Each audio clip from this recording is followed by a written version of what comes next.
Welcome to Sudheer edutech YouTube channel. నేను మీ సుధీర్ సార్ని. Class follow అయ్యే వాళ్ళందరూ కూడా ముందుగా లైక్ చేయండి, సబ్స్క్రైబ్ చేసుకోండి. మన ఛానల్ మీ ఫ్రెండ్స్ ఉంటే వారికి కూడా ముగ్గురికి షేర్ చేయండి. ఆంధ్రప్రదేశ్ హైకోర్టు డిస్ట్రిక్ట్ కోర్టులకు సంబంధించి జీకే 40 క్వశ్చన్స్ వరకు మనకి రావడం జరుగుతుందన్నమాట. కాబట్టి వీటిని ఒక 20 మోడల్ పేపర్లుగా చేయడం జరుగుతుంది. కాబట్టి మీరు అందరూ కూడా క్లాస్ 40 క్వశ్చన్లు అయిపోయినంత వరకు స్కిప్ చేయకుండా వినండి, ఓకేనా. ఏపీ హైకోర్టు గత మోడల్ పేపర్లను దృష్టిలో పెట్టుకొని ఈ క్వశ్చన్స్ తయారు చేయడం జరిగిందనమాట. కాబట్టి ఆ విధంగా మనం ప్రిపేర్ అయినట్లయితే కనుక ఎక్కువ క్వశ్చన్స్కి మనం ఆన్సర్లు చేసి జాబ్ తెచ్చుకోవచ్చు అనమాట. కాబట్టి అందరూ కూడా స్కిప్ చేయకుండా లాస్ట్ వరకు క్లాస్ వినండి. అదేవిధంగా ఈ మోడల్ పేపర్లు మీకు కావాలనుకున్న వాళ్ళు 8186006848 అనే నెంబర్కి కాల్ చేసి మోడల్ పేపర్లు మీరు ఓకేనా తీసుకోవచ్చు. 8186006848 ఒక 20 మోడల్ పేపర్స్ ఉంటాయి మీకు. వాటిని ప్రాక్టీస్ చేసుకోవచ్చు. ఈ క్వశ్చన్స్కి ఆన్సర్లు అన్నీ విని మీరు వాటిని జిరాక్స్ తీసుకొని ప్రాక్టీస్ చేసుకోవచ్చు అనమాట. సరే, క్వశ్చన్ నెంబర్ ఫస్ట్ చూద్దాం. ఆంధ్రప్రదేశ్లో ప్రసిద్ధమైన తోలుబొమ్మలాట అన్నది ఈ క్రింది ఏ తరహాకు చెందినది? చూడండి, ఆంధ్రప్రదేశ్లో ప్రసిద్ధమైన తోలుబొమ్మలాట అనున్నది ఈ క్రింది ఏ తరహాకు చెందినదంటే కనుక ఛాయాచిత్రం అన్నమాట. చూడండి, తోలుబొమ్మలాటలు అనేటువంటివి మనకి ఆ తోలుబొమ్మలాటలకు సంబంధించిన జానపద కళారూపం అనేటువంటిది. ఆ జానపద కళాకారుడు మనకి వెనకల ఉండి ఓకేనా వాటిని నడిపిస్తాడనమాట. వాడి చిత్రం ఆధారంగా ప్రదర్శించబడుతుందన్నమాట ఈ తోలు బొమ్మలాటలు అనేటువంటివి. ఈ తోలు బొమ్మలాటలను జింకలు అదేవిధంగా మనకి జింక దుప్పి లాంటి చర్మం నుంచి వాటిని తయారు చేస్తారనమాట, ఓకేనా. అదే చైనా దేశంలో లాంటివి అయితే కనుక గాడిద నుంచి చర్మం తీసి వాటితో ఈ బొమ్మలు తయారు చేస్తారనమాట, చైనాలో అయితే కనుక. అదే మన ఇండియాలో అయితే కనుక ఈ తోలు బొమ్మలాటలు, ముఖ్యంగా ఆంధ్రప్రదేశ్గా తోలు బొమ్మలాటలు అంటే ఇక్కడ జింకలు దుప్పి చర్మం నుంచి ఓకేనా వాటిని తయారు చేసుకుంటారు అనమాట. సరే, క్వశ్చన్ నెంబర్ 2. ఆంధ్రప్రదేశ్లో ప్రసిద్ధమైన ఏటుకురి మల్లన్న ఏ రంగానికి చెందినవారు? ఆంధ్రప్రదేశ్లో ప్రసిద్ధమైన ఏటుకురి మల్లన్న ఏ రంగానికి చెందినవారు అంటే కనుక ఆయన ప్రముఖమైన ఒక కవి అనమాట. ఫస్ట్ ఆప్షన్ కవిత్వం. ఇతను తెలంగాణ రాష్ట్రానికి చెందినటువంటి ప్రముఖ కవి అనమాట ఏటుకురి మల్లన్న, ఓకేనా. ఏటుకురి సోమన్న. తెలంగాణ సిద్దిపేట జిల్లాలో ఉన్నటువంటి మల్లన్న ఆలయానికి సంబంధించి ఆయన చాలా రచనలు చేశాడనమాట.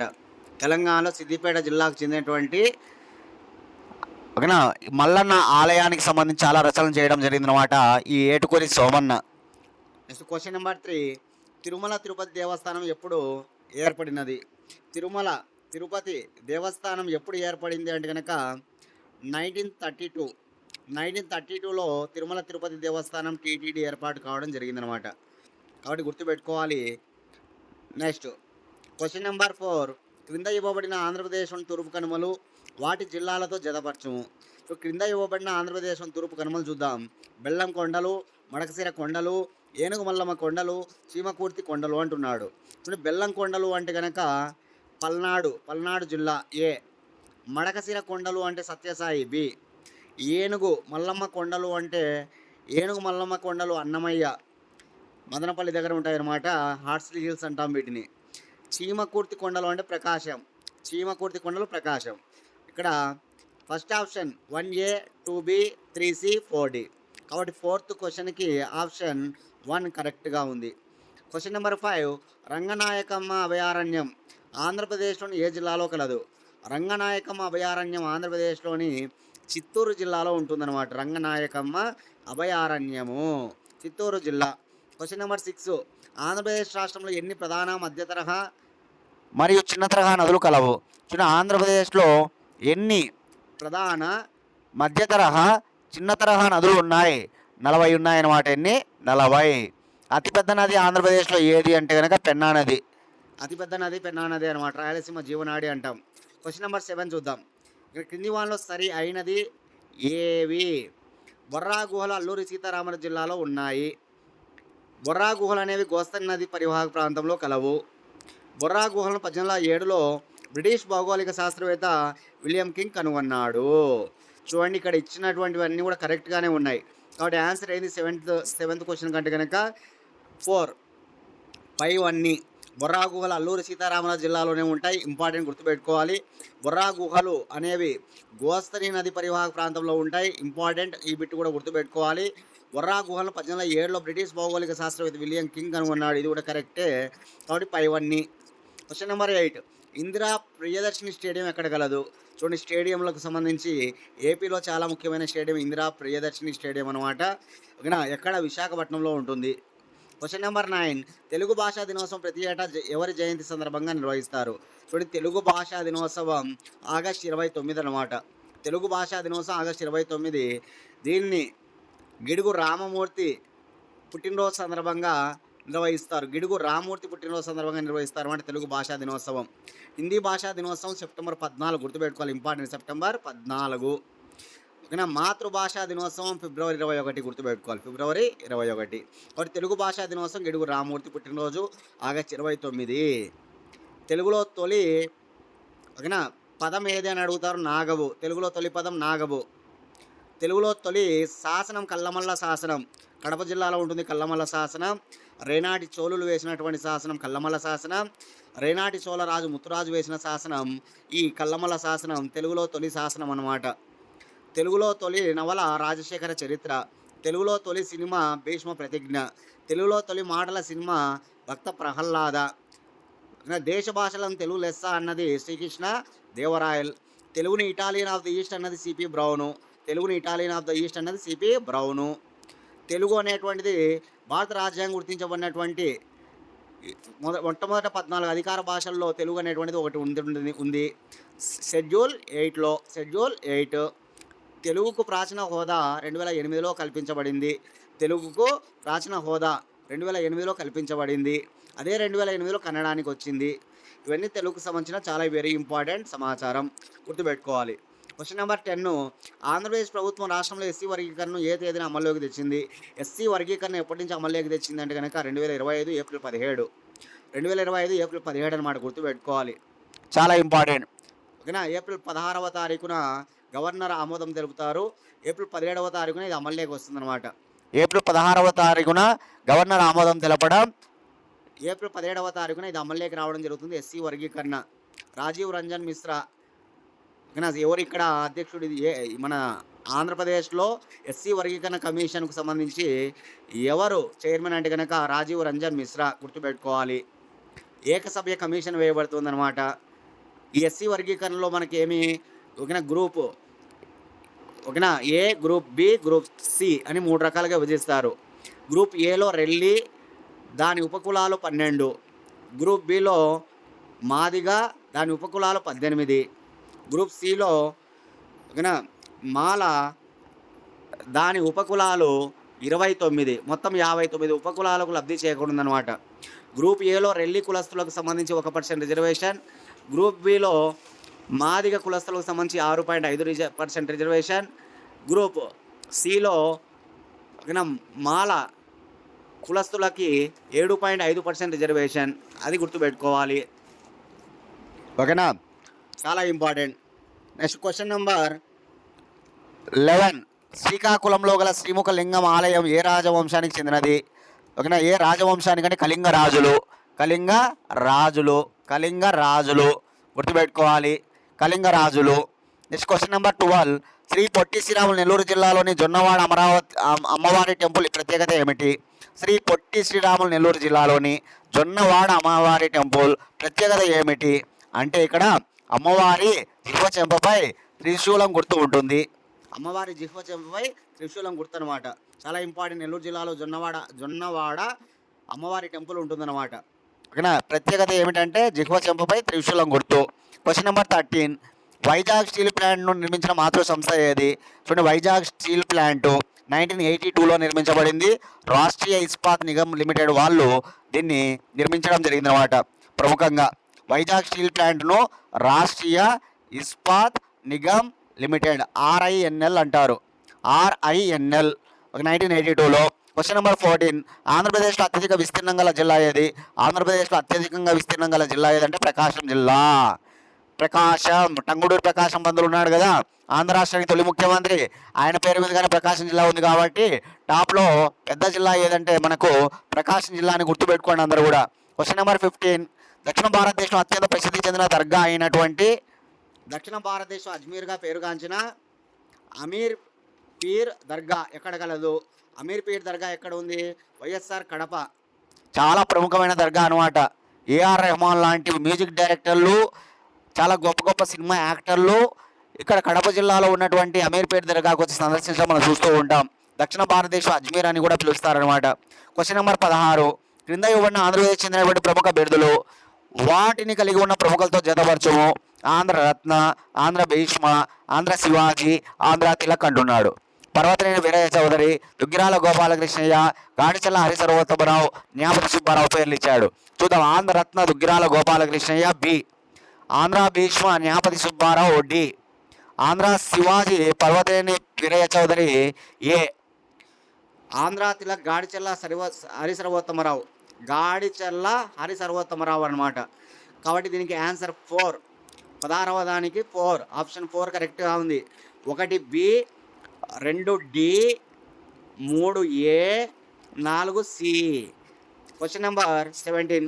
తెలుగులో ప్రారంభించబడిన తొలి నవల ఏది? రాజశేఖర చరిత్ర. తెలుగులో తొలి నవల రాజశేఖర చరిత్ర కందుకూరి వీరేశలింగం పంతులు రచించే నవల అనమాట. అది కందుకూరి వీరేశలింగం పంతులు గారి నవల రాజశేఖర చరిత్ర. Question number 18. ఆంధ్ర శాతవాహన రాజధాని ఏది? చూడండి, ఆంధ్ర శాతవాహన రాజధాని ముఖ్యంగా అమరావతి, ధాన్య కటకం అంటారనమాట. అమరావతి అదే రాజధానిగా గుర్తుపెట్టుకోండి బాగా. నెక్స్ట్, బ్రిటన్ దేశ కరెన్సీ ఏది? చూడండి, మన దేశాన్ని పరిపాలించిన వాళ్ళు బ్రిటిష్ వాళ్ళు. ఆ బ్రిటన్ దేశ కరెన్సీ పౌండ్ అనమాట. పౌండ్. సెకండ్ ఆప్షన్ రాండ్ అని ఉంది, సౌత్ ఆఫ్రికాది అనమాట. థర్డ్ ఆప్షన్ ఎన్ అని ఉంది, జపాన్ ఎన్ అనమాట. జపాను ఎన్ గుర్తుపెట్టుకోవాలి. Next question number 20. క్రింద ఇవ్వబడిన మానవ శరీర అవయవాలు వాటి అధ్యయనాలతో జతపరచండి. చూడండి, మానవ శరీర అవయవాలంట, వాటి అధ్యయనాలంట.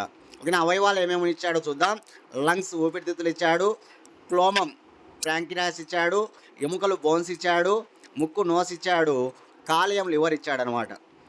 ఈ పక్క ప్యాంక్రియాలజీ, పల్మనాలజీ, ఆస్టియాలజీ, రైనాలజీ, హెపటాలజీని ఇచ్చాడు. చేద్దాం ఒకసారి. ఊపిరితిత్తులు పల్మనాలజీ బి, క్లోమం ప్యాంక్రియాలజీ ఏ, ఎముకల ఆస్టియాలజీ సి, ముక్కు రైనాలజీ డి, కాలేయం hepatology E. Answer B A C D E. ఎక్కడ ఉంది? బిఏసిడిఈ థర్డ్ ఆప్షన్లో ఉంది. Question number 20. ఆన్సర్ 3. ఆన్సర్ వచ్చేసి 3 అనమాట. క్వశ్చన్ నెంబర్ 20కి ఆప్షన్ 3. నెక్స్ట్ 21 చూద్దాం. మానవుని శరీరంలో గల అతిపెద్ద ఎముక ఏది? మానవుని శరీరంలో మొత్తం ఎముకలు 206 ఉంటాయి. చిన్నపిల్లల్లో 300 ఎముకలు ఉంటాయి. మానవుని శరీరంలో ప్రముఖంగా 206 ఎముకలు ఉంటాయి. చిన్నపిల్లల్లో 300 ఎముకలు ఉంటాయి. అతిపెద్ద ఎముక ఏదంటే కనుక ఫీమర్. ఫీమర్ అంటే తొడ ఎముక అనమాట. చిన్న ఎముక చెవిలో ఉన్నటువంటి స్టెఫీస్ చిన్న ఎముక, పెద్ద ఎముక ఫీమర్ అనమాట. గుర్తుపెట్టుకోవాలి, చాలా ఇంపార్టెంట్ ఈ బిట్లు ఎముకలకు సంబంధించినటువంటి విషయాల్లో. ఎముకలకు వచ్చేటువంటి వ్యాధులు ఏంటి అంటే కనుక రికెట్స్. చిన్నపిల్లల్లో డి విటమిన్ తక్కువైతే రికెట్స్ వస్తుంది అనమాట. పెద్దవారిలో ఆస్టియో మలేషియా వస్తుంది. విటమిన్ డి లోపం, డి విటమిన్ ఎముకలకు బాగా ఉపయోగపడుతుంది అనమాట. కాబట్టి చిన్నపిల్లల్లో రికెట్స్, పెద్దవారిలో ఆస్టియో మలేషియా వస్తుంది. ఎముకల అధ్యయన శాస్త్రాన్ని ఆస్టియాలజీ అంటారు అనమాట. సరే, క్వశ్చన్ నెంబర్ 22కి వెళ్ళిపోదాం. ఓజోన్ పొర ఈ క్రింది ఏ ఆవరణలో ఉంటుంది? ఓజోన్ పొర, ఓజోన్ లేయర్ ఎక్కడ? స్ట్రాటోస్పియర్. రెండవ లేయర్. ఫస్ట్ ఉండేది మనకు ట్రోపోస్పియర్ కనిపిస్తుంది, తర్వాతనే స్ట్రాటోస్పియర్ ఉంటుంది. స్ట్రాటోస్పియర్లోనే ఓజోన్ లేయర్ ఉంటుంది అనమాట. గుర్తుపెట్టుకోవాలి. ఓజోన్ పొర ఎలా దెబ్బతింటూ ఉంది? ఓకేనా? ఓజోన్ పొర అనేటువంటిది ఎలా దెబ్బతింటూ ఉందంటే కనుక ప్రయాన్స్ వల్ల. ఫ్లోరో కార్బన్స్ అంటాం, సిఎఫ్సి. రిఫ్రిజిరేటర్ల నుంచి, ఫ్రిడ్జ్లు ఉంటాయి కదా, వాటి నుంచి రిలీజ్ అవుతాయి అనమాట ఈ ఫ్లోరో కార్బన్స్. వాటిని ఫ్రియాన్స్ అని కూడా అంటాం. వాటి వల్లనే మనకి ఈ ఓజోన్ లేయర్ బాగా దెబ్బతింటూ ఉందన్నమాట. సరే, క్వశ్చన్ నెంబర్ 23. B6 విటమిన్ తక్కువ అయితే వచ్చే వ్యాధి ఏది? చూడండి, B6 విటమిన్ తక్కువ అయితే అనీమియా. సెకండ్ ఆప్షన్ అనీమియా ఉంది చూడండి. అదే పెల్లాగ్రా. ఫస్ట్ ఆప్షన్లో ఉన్న పెల్లాగ్రా అయితే B3 విటమిన్ తక్కువ అయితే పెల్లాగ్రా వస్తుంది అనమాట. థర్డ్ ఆప్షన్ బెరీ అని ఇచ్చాడు. బెరీ అంటే B1 తక్కువ అయితే వస్తుంది. B1 berry. స్కర్వీ ఫోర్త్ ఆప్షన్లో ఉంది. స్కర్వీ అంటే సి విటమిన్ తక్కువ అయితే వస్తుంది. సి విటమిన్ తక్కువ అయితే. 24. పారదర్శక వస్తువులు మరియు అపారదర్శక వస్తువులు రెండింటి చిత్రాలను ప్రదర్శించే ప్రొజెక్టర్ ఏమిటి అంటున్నాడు. ఎపిడియాస్కోప్ అనమాట. పారదర్శక వస్తువులు అపారదర్శక వస్తువులు రెండింటి చిత్రాలను ప్రదర్శించే ప్రొజెక్టర్ అనమాట ఎపిడియాస్కోప్. Question number 25. భారతదేశ తొలి మహిళా ముఖ్యమంత్రి. చూడండి, తొలి మహిళా ముఖ్యమంత్రి ఎవరు? సుచేతా కృపాలాని. సుచేతా కృపాలాని గుర్తుపెట్టుకోవాలి. అదే తొలి మహిళా గవర్నర్ అయితే సరోజిని నాయుడు. తొలి మహిళా రాష్ట్రపతి అయితే ప్రతిభా పాటిల్. తొలి మహిళా ప్రధానమంత్రి అయితే ఇందిరాగాంధీ. ఓకేనా. తొలి మహిళా ఆర్థిక మంత్రి ఎవరు? అంటే ఇందిరాగాంధీ. తొలి మహిళా రైల్వే శాఖ మంత్రి మమతా బెనర్జీ. తొలి కేంద్ర మంత్రి రాజ్ అమృత్ కౌర్. తొలి మహిళా కేంద్ర మంత్రి ఎవరంటే రాజ్ అమృత్ కౌర్. తొలి మహిళా హోంమంత్రి ఎవరంటే కనుక సబితా ఇంద్రారెడ్డి. తొలి మహిళా హోంమంత్రి ఎవరు? సబితా ఇంద్రారెడ్డి అనమాట. నెక్స్ట్ క్వశ్చన్ నెంబర్ 26 చూద్దాం. క్రింద ఇవ్వని అంతర్జాతీయ సంస్థలు వాటి ప్రధాన కార్యాలయాలతో జతపరచండి అంటున్నాడు. అంతర్జాతీయ సంస్థలు ఇంటర్నేషనల్ ఆర్గనైజేషన్ ఇచ్చాడు, ఒక పక్క హెడ్ క్వార్టర్స్ ఇచ్చాడు. చూద్దాం. World health organisation, UNICEF, UNESCO, Interpol, NATO అని ఇచ్చాడు. Paris, Geneva, New York, Brussels, Lyons అని ఇచ్చాడు. చూద్దాం. World health organisation Geneva B, UNICEF New York C, UNESCO Paris A, Interpol Lyons E, NATO Brussels D. ఇక్కడ answer చూస్తే కనుక మనకి BCADE. ఎక్కడ ఉంది BCADE? BCAED. థర్డ్ ఆప్షన్ ఉంది చూడండి, BCAED థర్డ్ ఆప్షన్. 26ది థర్డ్ అనమాట. Question number 27. 1922 జనవరి నుండి 1924 మే వరకు ఆంధ్రదేశ స్వతంత్ర ఉద్యమ చరిత్రలో గోదావరి అటవీ ప్రాంతంలో అల్లూరి సీతారామరాజు సాగించిన గిరిజన తిరుగుబాటు ఏది అంటున్నాడు. సో 1922 జనవరి నుండి 1924 మే వరకు ఆంధ్రదేశ స్వతంత్ర ఉద్యమ చరిత్రలో గోదావరి అటవీ ప్రాంతంలో అల్లూరి సీతారామరాజు సాగించిన గిరిజన తిరుగుబాటు ఏదంటే రంప విప్లవం అన్నమాట, గుర్తుపెట్టుకోవాలి. ఓకేనా. మల్లు దొర, గంట దొర వీళ్ళందరూ అనుచరులు ఉంటారు అల్లూరి సీతారామరాజుకు. గంట దొర, మల్లు దొర, ఓకేనా, వీళ్ళందరూ కూడా. నెక్స్ట్ క్వశ్చన్ నెంబర్ 28 అనమాట. ప్రస్తుత భారత 52వ నూతన సుప్రీంకోర్టు ప్రధాన న్యాయమూర్తిగా ఎవరు నియమితులయ్యారు? చూడండి, 52వ నూతన సుప్రీంకోర్టు ప్రధాన న్యాయమూర్తిగా ఎవరు నియమితులయ్యారు అంటున్నాడు. బిఆర్ గవాయ్. బిఆర్ గవాయ్ అనేటువంటి వ్యక్తి ఒక దళితుడు. సుప్రీంకోర్టుకు సంబంధించి 2వ దళితుడు. సుప్రీంకోర్టుకు మొదటి దళిత ప్రధాన న్యాయమూర్తి ఎవరంటే కేజీ బాలకృష్ణన్. 2వ దళిత ప్రధాన న్యాయమూర్తి బిఆర్ గవాయ్. ప్రస్తుతం వ్యక్తి 52వ వ్యక్తి సుప్రీంకోర్టుకు తొలి ప్రధాన న్యాయమూర్తి అడిగితే ఓ స్మిత్ అనమాట. ఓ స్మిత్ అని గుర్తుపెట్టుకోవాలి. ఓకేనా, చాలా ఇంపార్టెంట్. సుప్రీంకోర్టుకి ఎక్కువ కాలం ప్రధాన న్యాయమూర్తిగా పనిచేసిన వాడు బలరాం జక్కర్. సుప్రీంకోర్టుకు తక్కువ కాలం పనిచేసిన వాడు బలిరాం భగత్. ఆంధ్రప్రదేశ్లో హైకోర్టుకు ప్రధాన న్యాయమూర్తిగా పనిచేసి సుప్రీంకోర్టు ప్రధాన న్యాయమూర్తి అయిన వాడు కోకా సుబ్బారావు అన్నమాట, గుర్తుపెట్టుకోవాలి. సుప్రీంకోర్టు ప్రధాన న్యాయమూర్తిగా పనిచేసి రాష్ట్రపతి అయిన వాడు జస్టిస్ మహమ్మద్ హిదాయతుల్లా. మొదటి వ్యక్తి జస్టిస్ మహమ్మద్ హిదాయతుల్లా అనమాట. ఇట్లాంటి బిట్లు అడుగుతూ ఉంటారు, సుప్రీంకోర్టు పరంగా మైండ్లో పెట్టుకొని చదువుకోవాలి. 29. క్రింద ఇవ్వబడిన అంతర్జాతీయ విమానాశ్రయాలు వాటి స్థానాలతో జతపరచుము. చూడండి, అంతర్జాతీయ విమానాశ్రయాలు చూద్దాం ఒకసారి ఏమేమి ఇచ్చాడో. సుభాష్ చంద్రబోస్ విమానాశ్రయం, వల్లభాయ్ పటేల్ విమానాశ్రయం, రాజీవ్ గాంధీ విమానాశ్రయం, ఇందిరాగాంధీ విమానాశ్రయం. సుభాష్ చంద్రబోస్ విమానాశ్రయం అంటే కలకత్తా సి. వల్లభాయ్ పటేల్ విమానాశ్రయం అంటే అహ్మదాబాద్ డి, గుజరాత్. రాజీవ్ గాంధీ విమానాశ్రయం అంటే హైదరాబాద్ తెలంగాణ బి. ఇందిరాగాంధీ విమానాశ్రయం అంటే న్యూఢిల్లీ. కాబట్టి CDBA. ఎక్కడ ఉంది CDBA? ఇది కూడా థర్డ్ ఆప్షన్లో మనం చూస్తాం CDBA. కాబట్టి 29కు థర్డ్ ఆప్షన్. 30. ఆంధ్రప్రదేశ్లోని కడప జిల్లాలోని తుమ్మలపల్లి ప్రపంచంలోని అతిపెద్ద ఏ ఖనిజం నిల్వలకు ప్రసిద్ధిగాంచినది? చూడండి, తుమ్మలపల్లి అంటే మనకు పులివెందుల దగ్గర కడప జిల్లాలో ఆంధ్రప్రదేశ్లో ఉంటుంది. ఈ కడప జిల్లాలోని పులివెందుల దగ్గర ఉన్న తుమ్మలపల్లిలో యురేనియం నిల్వలు బాగా ప్రసిద్ధి అనమాట. యురేనియం. గుర్తుపెట్టుకోవాలి ఆన్సర్. Question number 31. క్రింది వానిలో సరైనవి ఏవి? 19వ G20 సదస్సు 2024 నవంబర్ 18, 19న 2 రోజుల పాటు బ్రెజిల్లోని రియో డి జనీరోలో అధ్యక్షుడు లులా డి సిల్వా ఆధ్వర్యంలో నిర్వహించబడింది అంటున్నాడు 2024లో. నెక్స్ట్ 2. 19వ G20 సదస్సు యొక్క theme building A just world and A sustainable planet. Building A just world and A sustainable planet. 3. 19వ G20 సదస్సుకు భారత్ నుంచి ప్రధాని నరేంద్ర మోడీ హాజరయ్యాను. 3 అయిపోయిన తర్వాత 4. 20వ G20 సదస్సు 2025 అనేది నవంబర్ 22, 23 తేదీల్లో కెనడాలోని కననస్కస్లో నిర్వహించబడుతుంది. ఇది రాంగ్. చూడండి 31లో 1 కరెక్ట్గా ఉంది. బ్రెజిల్లోని రియో డి జనీరోలో జరిగింది. ఎప్పుడు? 2024లో G20 సదస్సు. ఇది 19వది. సెకండ్ థీమ్ ఇచ్చాడు building A just world and A sustainable planet. ఇది కరెక్టే. 3. భారత్ నుంచి ప్రధానమంత్రి నరేంద్ర మోడీ హాజరయ్యాడు. ఇది కరెక్టే. కానీ ఈ సంవత్సరం జరగబోయే 20వ G20 సదస్సు ఇది కెనడాలో జరగదు. ఎక్కడ జరుగుతుందంటే దక్షిణాఫ్రికాలో. ఎక్కడ? దక్షిణాఫ్రికాలో అనమాట. గుర్తుపెట్టుకోవాలి. 2023లో భారతదేశంలో జరిగింది, 2024లో బ్రెజిల్లో జరిగింది, 2025లో దక్షిణాఫ్రికాలో నిర్వహిస్తారనమాట. నవంబర్ నెలలో జరుగుతుందన్నమాట. Question number 32. 2025 ఫిబ్రవరి 24 నుంచి మార్చి 29 వరకు జరిగిన 6వ ఎడిషన్ ఉమ్మడి సైనిక వ్యాయామం ధర్మా గార్డియన్ వ్యాయామం ఏ 2 దేశాల మధ్య నిర్వహించబడింది? చూడండి ఫిబ్రవరి 24 నుంచి మార్చి 29 వరకు 6వ ఎడిషన్ ధర్మా గార్డియన్ జరిగింది. అది ఏ 2 దేశాల మధ్య జరుగుతుందంటే Bharat Japan. 4th option Bharat Japan. Question number 33. Javelin throw క్రీడకు చెందిన ప్లేయర్ ఎవరు? చూడు జావెలిన్ త్రో క్రీడకు చెందినటువంటి ప్లేయర్ ఎవరంటే కనుక నీరజ్ చోప్రా.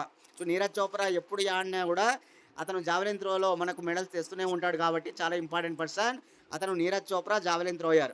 Question number 34. 2024 జనవరి 13 నుంచి జనవరి 19 వరకు తొలి ఖోఖో వరల్డ్ కప్కు భారతదేశం ఆతిథ్యం ఇచ్చినది. అయితే భారత్ ఏ దేశంపై గెలిచి కప్పు సాధించింది అంటున్నాడు. చూడండి 2020 జనవరి 13 నుంచి 19 వరకు తొలి ఖోఖో వరల్డ్ కప్ జరిగిందనమాట. మెన్స్ వరల్డ్ కప్ జరిగింది, ఉమెన్స్ వరల్డ్ కప్ జరిగింది. మెన్స్ వరల్డ్ కప్కు భారత్ ఆతిథ్యం ఇచ్చింది, ఉమెన్స్ వరల్డ్ కప్కు కూడా భారత్ ఆతిథ్యం ఇచ్చింది. కానీ మెన్స్ వరల్డ్ కప్లో భారత్ గెలిచింది, ఉమెన్స్ వరల్డ్ కప్లో కూడా భారత్ గెలిచింది. మెన్స్ వరల్డ్ కప్లో రన్నర్ భారతదేశం ఎవరిపైన గెలిచిందంటే కానీ నేపాల్ పైన. ఇక్కడ ఆన్సర్ నేపాల్. ఉమెన్స్లో కూడా నేపాలే రన్నర్. కాబట్టి అన్నీ కూడా ఈజీగా గుర్తుపెట్టుకోవచ్చు. Men's women's 2 same to same. First edition భారత్లో నిర్వహించారు. Bharat winner, Nepal runner. కాబట్టి గుర్తుపెట్టుకోండి. అదే మస్కట్ అయితే మెన్స్కి సంబంధించి మస్కట్ తేజస్ అని ఇచ్చారు. ఉమెన్స్ మస్కట్ వచ్చేసి ఖోఖో వరల్డ్ కప్కు తేజస్ తార టీటీ అని వస్తాయి. Tejas Tara. Question number 35. 1 nation 1 subscription యొక్క ప్రాథమిక లక్ష్యం ఏమిటి? 1 నేషన్ 1 సబ్స్క్రిప్షన్ యొక్క ప్రాథమిక లక్ష్యం ఏమిటి అంటున్నాడు. చూడండి సెకండ్ ఆప్షన్ చూడండి. అంతర్జాతీయ అగ్రశ్రేణి పరిశోధన కథనాలు మరియు జర్నల్స్కు ప్రాఖ్యాత కల్పించడం. మళ్ళీ చెప్తున్నా, అంతర్జాతీయ అగ్రశ్రేణి పరిశోధన కథనాలు మరియు జర్నల్స్కు ప్రాప్యత కల్పించడమే 1 నేషన్ 1 సబ్స్క్రిప్షన్ యొక్క ప్రాథమిక లక్ష్యం. Very very important. Question number 37. బాల్య వివాహాలు అంతం చేయడానికి నేపాల్ ప్రభుత్వం ప్రారంభించిన ప్రచారం ఏమిటి? బాల్య వివాహాలు అంతం చేయడానికి నేపాల్ ప్రభుత్వం ప్రారంభించిన ప్రచారం పేరు ఏమిటంటే కనుక బాల్య వివాహ రహిత నేపాల్. బాల్య వివాహ రహిత నేపాల్ అనమాట. 38కి వెళ్ళిపోదాం. Question number 38. ఇటీవల అమెరికా అత్యున్నత పౌర పురస్కారమైన ప్రెసిడెంట్ మెడల్ ఆఫ్ ఫ్రీడమ్ 2025లో అందుకున్న ఫుట్బాల్ ఆటగాడు. ఇంపార్టెంట్. కానీ అమెరికా అత్యున్నత పౌర పురస్కారం ప్రెసిడెంట్ మెడల్ ఆఫ్ ఫ్రీడమ్ 2025లో అందుకున్న ఫుట్బాల్ ఆటగాడు ఎవరు అంటున్నాడు. Answer Lionel Messi. ఫుట్బాల్లో చాలా ఫేమస్ ప్లేయర్ కదా లియోనల్ మెస్సీ. అర్జెంటీనా దేశానికి చెందినవాడు అనమాట. Question number 39. ఇటీవల ఐక్యరాజ్య సమితి ఏ సంవత్సరాన్ని అంతర్జాతీయ హిమనీనాదాల సంరక్షణ సంవత్సరంగా ప్రకటించినది? ఐక్యరాజ్య సమితి ఏ సంవత్సరాన్ని అంతర్జాతీయ హిమనీనాదాల సంరక్షణ సంవత్సరంగా ప్రకటించిందంటే 2025 ఈ ఏడాదినే హిమనీనాదాల సంరక్షణ సంవత్సరం. Question number 40. ఇస్రో అభివృద్ధి చేసిన NVS-2 ఉపగ్రహం యొక్క ప్రాథమిక ఉద్దేశం ఏమిటి? ఇస్రో అభివృద్ధి చేసినటువంటి NVS-2 ఉపగ్రహం యొక్క ప్రాథమిక ఉద్దేశం ఏమిటి అంటే కనుక ఆన్సర్ ఫస్ట్ ఆప్షన్ భారతదేశ నావికా వ్యవస్థను మెరుగుపరచడం. దాన్ని నావిక్ అంటారు. భారతదేశ నావికా వ్యవస్థను మెరుగుపరచడానికి నావిక్ అనమాట. ఇస్రో యొక్క 100వ ఉపగ్రహం 100వ ప్రయోగం GSLV F-15 అనే రాకెట్ ద్వారా ఈ ఉపగ్రహాన్ని ప్రయోగించారనమాట. తిరుపతి జిల్లాలోని శ్రీహరికోటలో ఉన్న సతీష్ ధావన్ స్పేస్ సెంటర్ నుంచి NVS-2 అనే ఉపగ్రహాన్ని GSLV F-15 అనే రాకెట్ ద్వారా ఇస్రో తన 100వ ప్రయోగంగా దీన్ని ప్రయోగించడం జరిగిందనమాట. నావిగేషన్ కోసం ఇది గుర్తుపెట్టుకోవాలి. క్వశ్చన్ నెంబర్ 35 మిస్ అయింది. ఒకసారి 35 చూద్దాం. క్రింద ఇవ్వబడిన ప్రతిష్టాత్మక సాహిత్య బహుమతులు ఇటీవల వాటిని పొందిన సాహిత్యవేత్తలతో జతపరచండి అంటున్నాడు. సాహిత్య బహుమతులు ఒక పక్క గ్రహీతలు ఇచ్చాడు. బుకర్ ప్రైజ్, సరస్వతి సమ్మాన్, వ్యాస్ సమ్మాన్, జ్ఞాన్పీఠ్ పురస్కారం. సూర్యబాల, సమంత హార్వే, వినోద్ కుమార్ శుక్లా, మహామోపాధ్యాయ సాధు భద్రేష్ దాస్. చూద్దామా? బుకర్ ప్రైజ్ వచ్చే Samantha Harvey B, Saraswati Samman Suryabala A, Vyas Samman Vinod Kumar Shukla C. Sorry first Booker prize వచ్చేసి సమంత హార్వే. అదే సరస్వతి సమ్మాన్ అంటే డి అనమాట. డి మహామోపాధ్యాయ సాధు భద్రేష్ దాస్. ఓకేనా? వ్యాస్ సమ్మాన్ ఏ సూర్యబాల, జ్ఞాన్పీఠ్ పురస్కారం very important Vinod Kumar Shukla C. కాబట్టి ఫస్ట్ ఆప్షన్ చూస్తాం. 1 B, 2 D, 3 A, 4 C. Question number 35కు ఆన్సర్ ఆప్షన్ 1. ఇవి అనమాట. కానీ మోడల్ పేపర్ 4 అనమాట. ఇది గతంలో 1, 2, 3 కూడా చేయడం జరిగింది. అవి కూడా క్లాసులు వినండి. కానీ ఈ మోడల్ పేపర్స్ మీకు కావాలనుకుంటే 20 మోడల్ పేపర్స్ 100 రూపీస్ ఫోన్పే చేసి మీరు తీసుకోవచ్చు. 8186006848 8186006848 100 రూపీస్ ఫోన్పేతో మీరు ఓకేనా ఫోన్పే చేసి స్క్రీన్ షాట్ పెడితే కనుక వాట్సాప్కి నేను మీకు 20 మోడల్ పేపర్స్ పంపించడం జరుగుతుంది. వాటిని జిరాక్స్ తీసుకొని మీరు ప్రాక్టీస్ చేసుకుంటే సరిపోతుంది అనమాట. ఓకేనా? మనకి ఎప్పుడప్పుడా అని మీరు ఎదురు చూస్తున్నారు. హైకోర్టుకు సంబంధించిన అదేది ఎగ్జామ్ డేట్ మనకు అతి త్వరలోనే ఎగ్జామ్ డేట్ వస్తుంది. అది 1 వీక్ పట్టచ్చు, 10 డేస్ పట్టచ్చు. ఓకేనా? వచ్చిన తర్వాత అతి తక్కువ టైమే ఉంటుంది. కాబట్టి మనం రెడీగా తీసుకొని బాగా ప్రిపేర్ అయితే కనుక మోడల్ పేపర్స్ గత మోడల్ పేపర్స్ ఆధారంగా ఈ మోడల్ పేపర్లు మేము తయారు చేయడం జరిగిందనమాట. కాబట్టి మీకు యూజ్ఫుల్ అవుతాయి. కాబట్టి తీసుకొని ప్రాక్టీస్ చేసుకోండి. ఓకే, నెక్స్ట్ క్లాస్లో మళ్ళీ కలుసుకుందాం ఫ్రెండ్స్. థ్యాంక్స్.